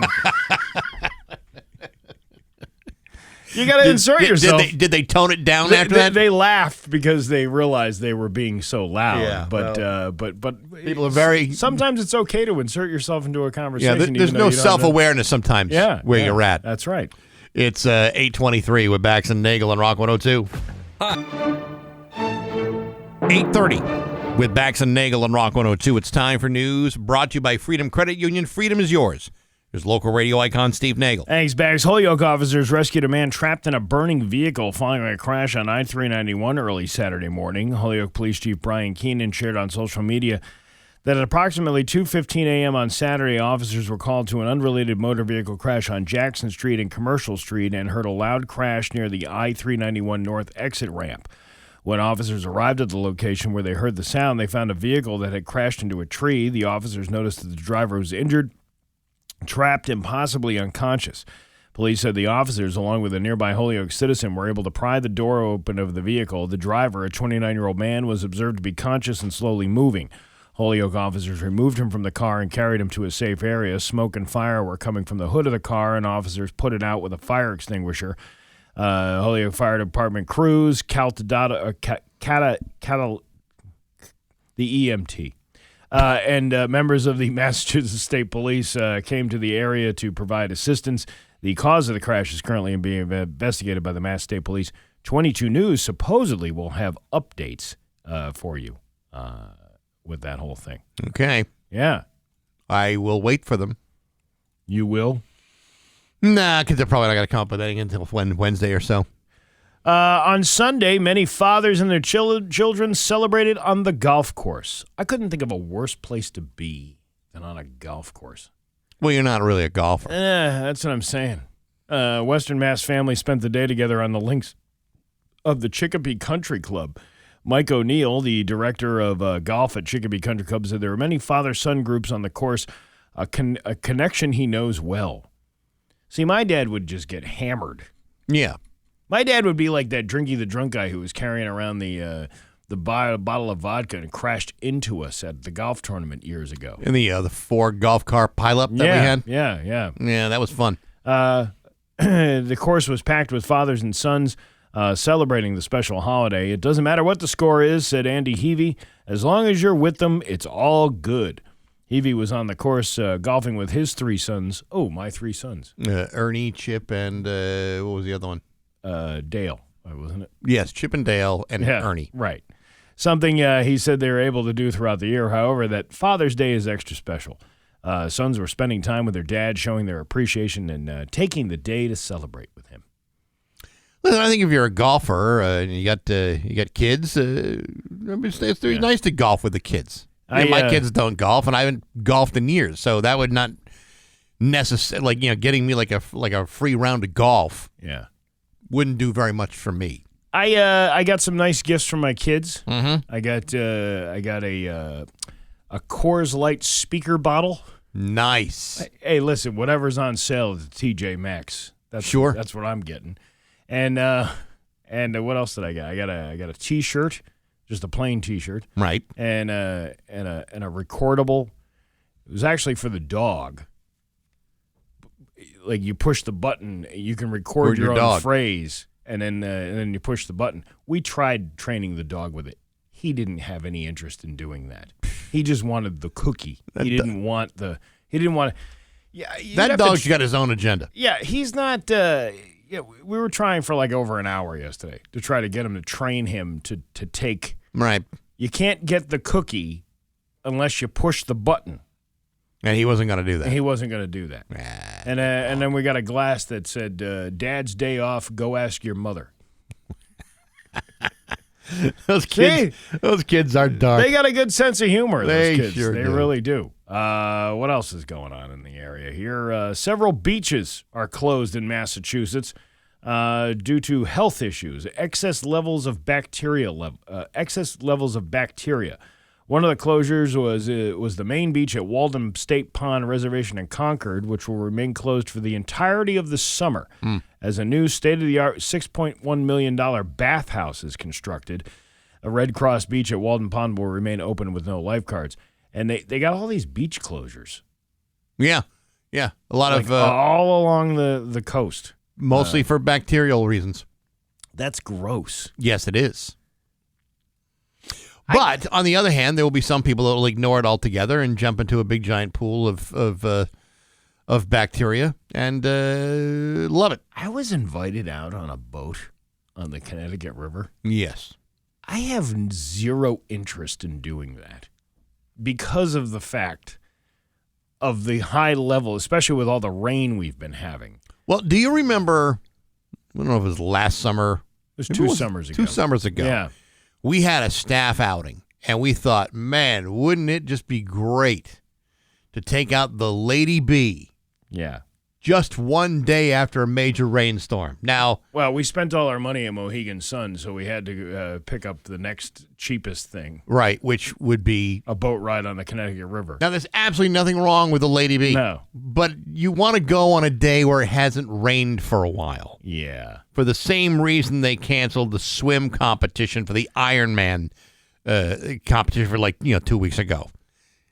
Now, it had rained the night before. The water levels were a little high, and the water was a little bit murky that day.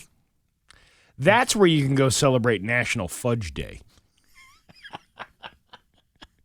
In the Connecticut River. Yes. There's loads of reasons to apply that to the Connecticut River. I don't know. These natural bodies of water are so polluted.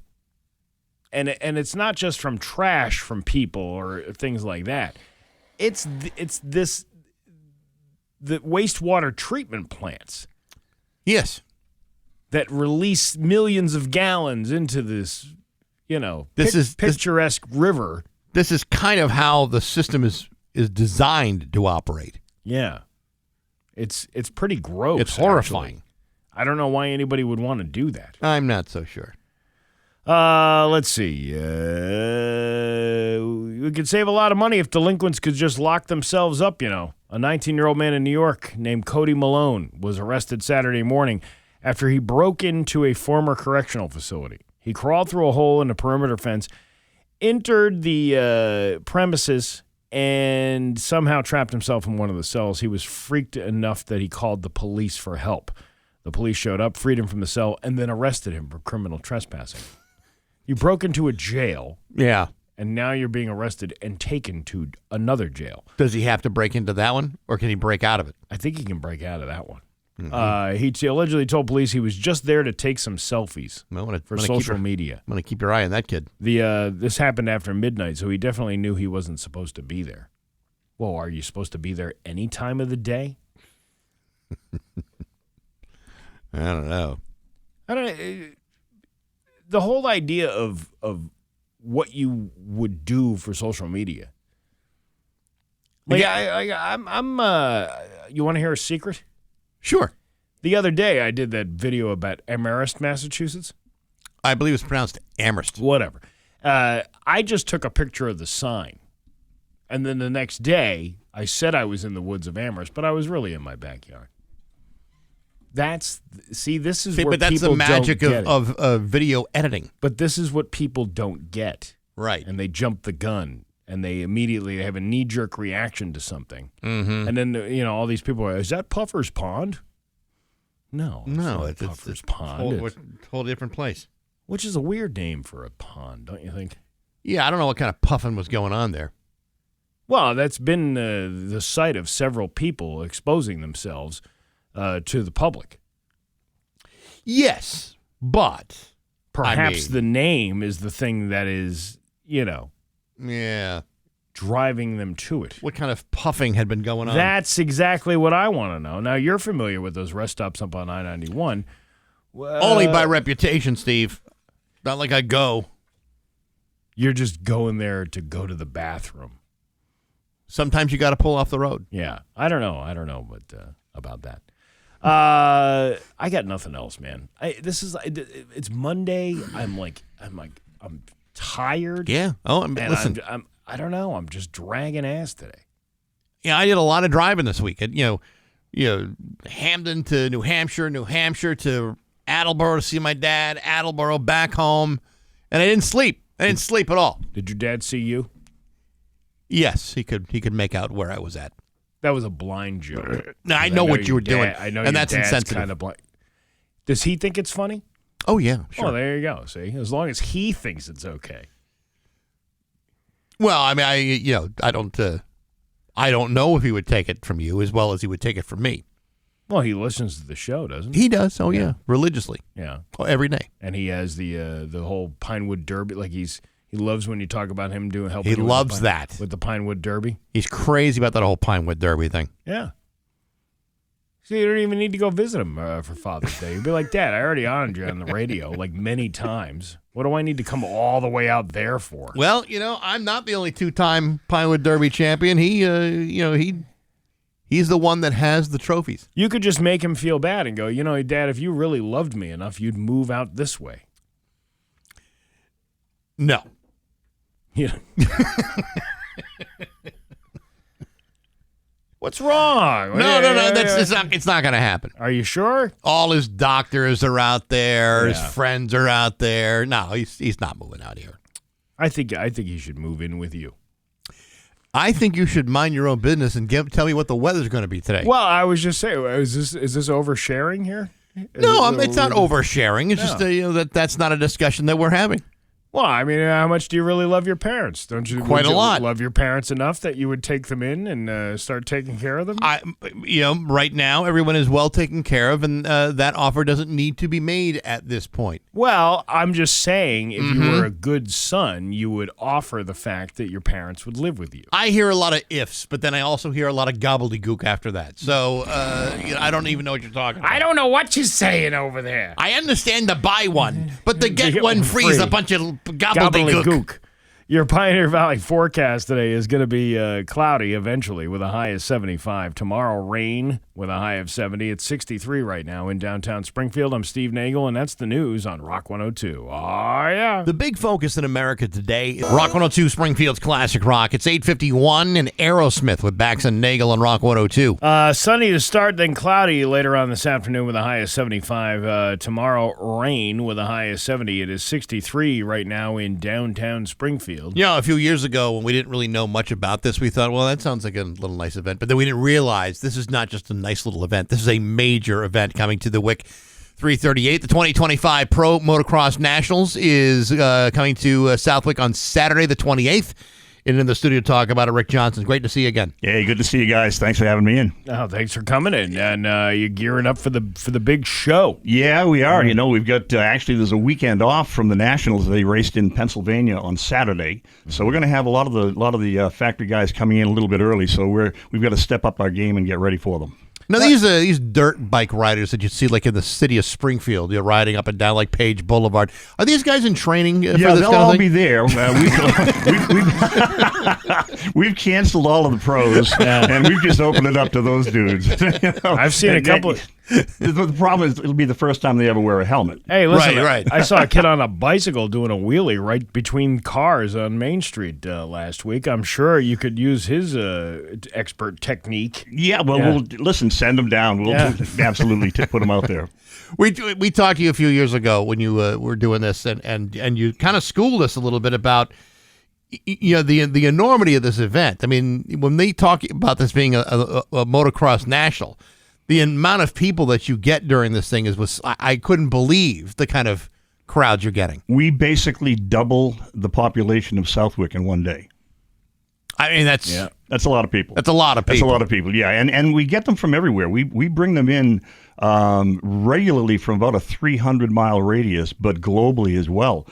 This year we've got 34 international racers signed up to race both the 250 or the 450 class. International. What countries are they coming from? We have Italy, Germany, Sweden, Japan, Australia. Australia happens to be the home of our reigning champions right now, Jet Lawrence. That's pretty cool. I mean, especially in the economic thing that happens throughout the area. The growth that happens in that one weekend. Yeah, no, it's a lot of fun because it's not just the National. Every gas station, every sub shop, every restaurant, every hotel is full. As a matter of fact, we have a lot of folks coming in. I've got to make sure that they're covered, and we're having a hard time getting some hotel reservations for them. I'm sure what about the Elsie Motel in West Springfield? I'm sure it fills up. That's the first one that fills up. Yeah, let me write that down. I believe it's AAA recommended, if I'm not mistaken. I mean, they have hourly rates there too. We might need that. And I'm sure there's a little dirt bike riding going on there as well. You know what I'm saying? But again, tell us the schedule of the weekend events that you got. Yeah, basically, because we don't have a very large parking facility, we can't allow any of the spectators to come in on Friday. There will be a media event on Friday where a handful of the pro riders, and we'll invite a handful of the local pros as well. Right now, I think we have, I'm looking here, I think about 41 New England riders signing up, trying to get in there, and that's a lot considering we've reduced the number of riders per class to 80. It used to be 90. So we've got a lot of local guys and a lot of people from right around here. So that'll be on Friday. But then on Saturday morning, about 7 o'clock, we open up the gates. And then at 8 o'clock, they start what they call a free practice to go out there to feel out the track, get an idea of what's going on. And then right after that, they'll have time practice. And then the top riders in the time practice will end up qualifying for the 2 main events in the afternoon. And those that don't qualify will go into a last chance qualifier. And that all happens before noontime. This is Rick Johnson from the 2025 Pro Motocross Nationals coming to the WIC 338. You know, one of the things that I know is true is like the more the track is used, the track changes. It's like, I mean, it gets worn down in some areas, built up in others. Yeah, that's the beauty of this track and why it's renowned as probably the most difficult track in the motocross track in the world. Every single lap, because of the sand and the elevation changes, elevation switches, it changes every single lap. So in a season like this, when we've had like so much rain, and we've had rain for like the last couple of weeks, how does that affect the track itself? Well, we rebuild the track after every rainfall. I mean, because it is very soft sand, it all falls to the bottom, and all of the elevation obviously causes that. But we have the machines to truck the sand back up the hill, pack it down, let it drain properly, so that when you come to race day, you have a good, nice surface for them. It is pretty neat. Now, I know there's an event that happens in Ludlow every Labor Day weekend, the Festa celebration. And I think it was a couple of years ago, there was a lady in Wilbraham complaining about all the noise that is going on from this thing that happens once a year. In Wilbraham. Do you get any complaints from anybody going, dirt bikes are just too damn loud? Well, not really. And, the track has been there since 1974. It's had a national there since 1976 until it closed in 2012, and we picked it up and brought the national back in 2016. Depends on which way the wind is going. Yeah. We are right in the middle of town, unlike most of the tracks in the country, but we're a beloved part of the neighborhood. They like us. I got to tell you, I would think that those years that you weren't around, and the only place making noise in Southwick was Louis B's on a good night. I would think. I think we put them out of business. Your motocross bikes probably be a much easier thing to handle. Well, you know what? Maybe I could start some kind of group, the anti-noise from the WIC 338 thing. Perfect. Because you don't have enough on your plate already. Yeah, the noise ordinance team is exactly. Noise. Yeah. Thank you so much, Steve. Light the WIC 338. No, we're looking forward to a great event. We've got a really exciting racing, and when you get out there in the 450 class, you have Jet Lawrence that is just a phenomenon. He is just so good. He got a horrible start last Saturday and worked his way back through the pack to still win the race, at least the overall. But the guy that won the second moto was Eli Tomac. He is now 12 years older than Jet Lawrence. And he's the only guy that's really beat him straight up, and that's fun to watch. Wow. So, talk about age. What is like the median age of these riders? You get these guys coming in their late teens, and they'll normally, if they take care of themselves, if they train properly, they can get into the 30s, but not much past that. If you're talking mid-20s, there you have the youth and the experience. Yeah. It kind of helps out. So old farts like us are probably not going to be, in the front pack of the race. You're more than welcome to try. No, I don't think that's such a good idea. I mean, the track has to be used by other people. Yeah, it's fun. That's awesome. So if someone want to buy tickets to the event, what should they do? Yeah, you can just go to thewic338.com, or you can go to Universe. Please don't go to any other ticketing platform. There are those out there that would love to take your money and not give you a real ticket. So either go to the wic338.com or the Universe platform for the Southwick National. Southwick Nationals coming on Saturday, June 28th, the 2025 Pro Motocross Nationals. Rick, it's great to see you. Oh, great to see you guys. Thanks. Hope to see you at the race. You'll be in New Hampshire. I'll be out of town. But it'd be great to have you. Thanks, guys. It's 8:59 on Rock 102. Springfield's Classic Rock. It's 9:10 and Ozzy with Bax and Nagle on Rock 102. It is going to be sunny to start, then clouds moving in this afternoon with a high of 75. Tomorrow, rain With a high of 70, it is 58 right now in downtown Springfield. Are you ready for some fun facts, Bax? Sometimes it's good, sometimes it's bad, sometimes it hits you in the nads. The backs of life. The backs of life. The backs of life. We're not All right. What do we got today, Steve? Well, I got all kinds of fun facts for you, Bax. You ready? Number one. Rats can laugh. We just can't hear it because it's outside our audible range. So basically, rats are out here laughing their little asses off while we scream at the sight of one like it just filed our taxes wrong. Somewhere, a rat just watched you trip over your own foot and said, "Look at this bitch." Number two. Bill Lear, inventor of the Lear jets and the 8-track. I had an 8-track. Did you have an 8-track? I had an 8-track. Had a daughter named Shonda Lear. You name your kid Shonda Lear and then act surprised when she ends up stripping on a private jet. Or working in a lighting store. Well, yeah, but that's a stripper name. I got a buddy who's into that. Number three. The 1956 Olympics had to split events between Australia and Sweden because Australia wouldn't let horses in. Australia was like, "Sorry, your horse hasn't had his shots." Meanwhile, Carl from Team USA just did a line of coke off a kangaroo's back and got waved through customs.